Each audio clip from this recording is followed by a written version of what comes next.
2641 review. Let's look at the first problem. It says state the given information regarding the function g of x. First of all, what is the parent function? The parent function has to be the x cubed function because of the cubed here. So it's y equals x cubed. The vertical shift would be up or down. Since this is -5, it would be down 5. Horizontal shift is going to be on the inside. And always remember, we think opposite on the inside. So we're going to say left 1. Stretch or compress is the number in front of the parenthesis, which is 1/2. Since it's 1/2, that means it's a compress by a factor of 1/2. If this number would be bigger than 1, we would say a stretch. If it's in between 0 and 1, we say compress. And the negative in the front means we're reflecting the x-axis. Let's look at the next one.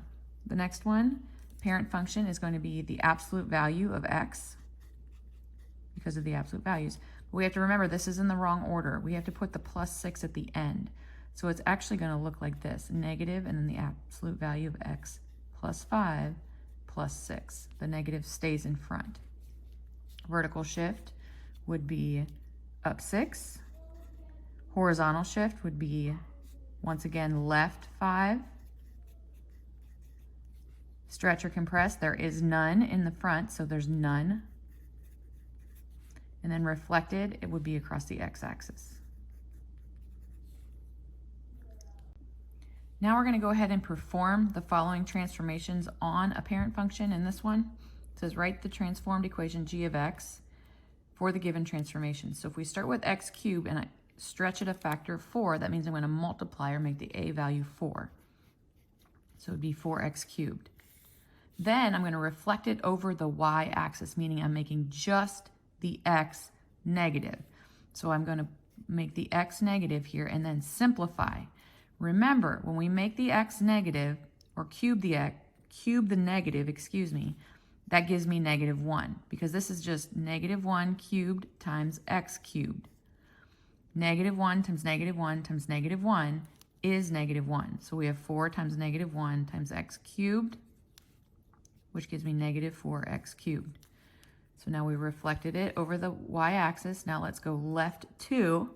So we're thinking opposite. It has to be in the parentheses, only happens to the x.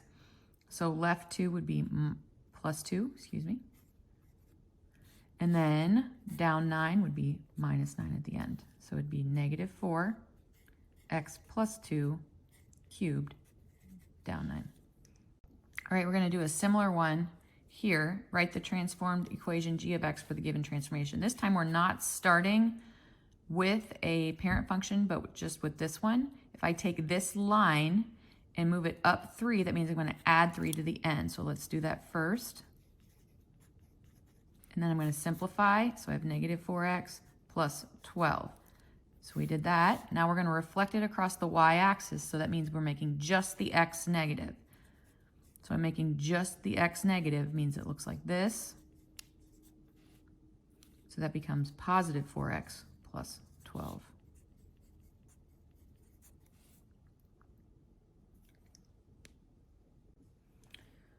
This one says reflect the function over the following axes, meaning I'm going to reflect it over the x-axis and the y-axis, and I need to know the difference. So we reflect it over the x-axis, that means we're making the whole thing negative.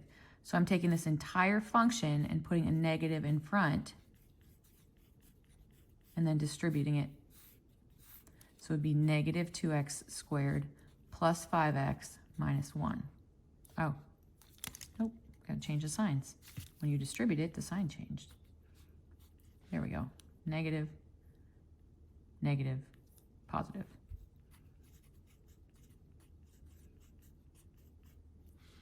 Now, to reflect it across the y-axis, that means we're just making the x's negative. So I have to rewrite it and then inside just make the x's negative. Oops. So now when I square a negative, this -1 squared, it becomes positive. So this isn't going to change. It's just 2x squared. And then negative times 5 times x is just -5x. So this one is 2x squared minus 5x minus 1. Now we're going to look specifically at quadratic equations. This is a quadratic equation, and I'm going to state the following, and then I'm going to give a small sketch, just like your worksheets. What is the vertical shift of this following equation? Well, that would be the plus 10, so we would say up 10. What is the horizontal shift? It's inside. Since it's a minus, we think opposite, so this is right 7. Stretch or compress, since it's a fraction that's in between 0 and 1, I'm going to say compressed 2/3. Max or min, well, I have to think about it. If we sketch this, is it going to be a max or min? Well, since it's not reflected, it's going to be this way. It's going to be a minimum point at whatever your k value is. So it's a min at 10. The vertex is going to be 7, 10. The axis of symmetry is the line that divides it in half. That's going to be x equals 7. That's this one. And the range, I like to sketch it first before I do the range, just to help me visualize it. So I'm going to start at 7, 10, so somewhere up in here. It's a min, so that means it's going this way, and it's compressed. I'm going to make it a little bit fatter. So there's what it looks like. So my range is, it doesn't have anything down here. It starts right here, and then it goes up forever. So what's this y value right here? Well, that's y equals 10. So it's going to go from 10 to infinity. Okay, all these are possible. 10 to infinity are possible y values. Okay, we seem to struggle with these on the homework and in the notes. So I'm going to do 2 examples. This says graph the quadratic function. Okay, the first thing I need to do is I need to find the vertex. Okay, the vertex is going to be my hk, so -2, 8. All right, -2, +8. All right, so there's -2, 8. Now I need to find an x value either to the right or to the left and then plug it in. So I'm going to pick an x value to the right, and that's x equals 1. So when x equals 1, I'm going to plug it in and see what y is going to be. So I have -3 times -1, I'm sorry, not 1, but -1, times -1 plus 2 squared plus 8. So I have -3 times 1 squared plus 8. That'd be -3 plus 8, which is 5. So we have the point -1, sorry about that, -1, 5. So -1, 5 would be the next point. Then I'm going to pick another one to the right, which is x equals 0. So I have -3 times 0 plus 2 squared plus 8. So that's -3. 2 squared is 4 plus 8. -12 plus 8 is -4.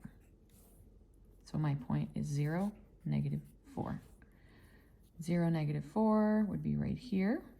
Now I'm going to go ahead and reflect those across that axis of symmetry. Okay, and then it would look something like, let's see if I can sketch it. A little off there.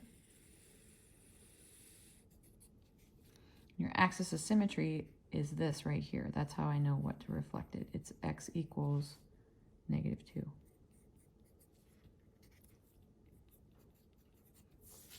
And there's the first one. Let's do the next one.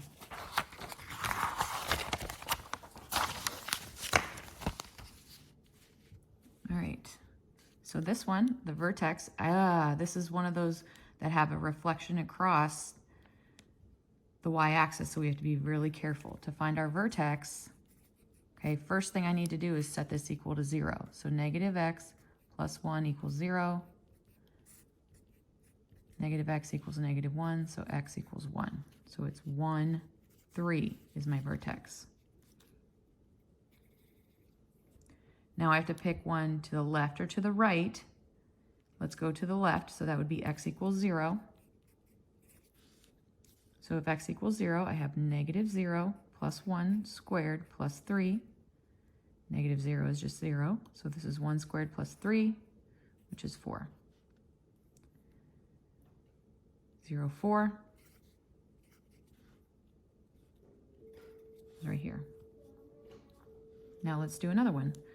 So let's have x equal negative 1.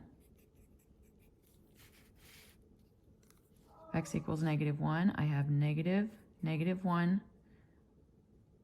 plus 1 squared plus 3. So that's just 1 plus 1 squared plus 3. It's 2 squared plus 3 is 7.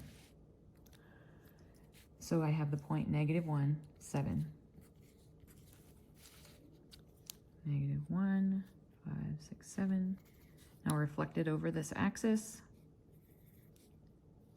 of symmetry, which is x equals 1. And then it would look like this.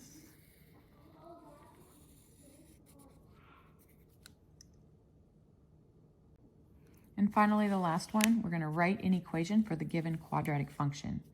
Okay, first thing we're going to do is we're going to plug in our hk. So we know that it's always going to be y equals a times x minus h squared plus k. hk is always going to be your vertex. So I have x minus 3 squared plus 2.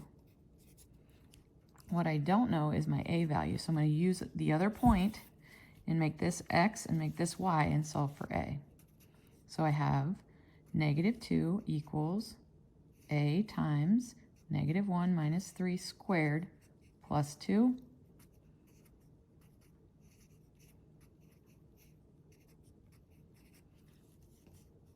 Negative 4 times negative 4 is 16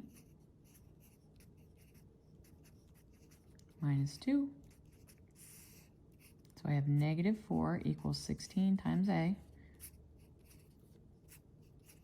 So I have negative 1/4. So we have a compress and it's reflecting. So the final function would be y equals negative 1/4 x minus 3 squared plus 2.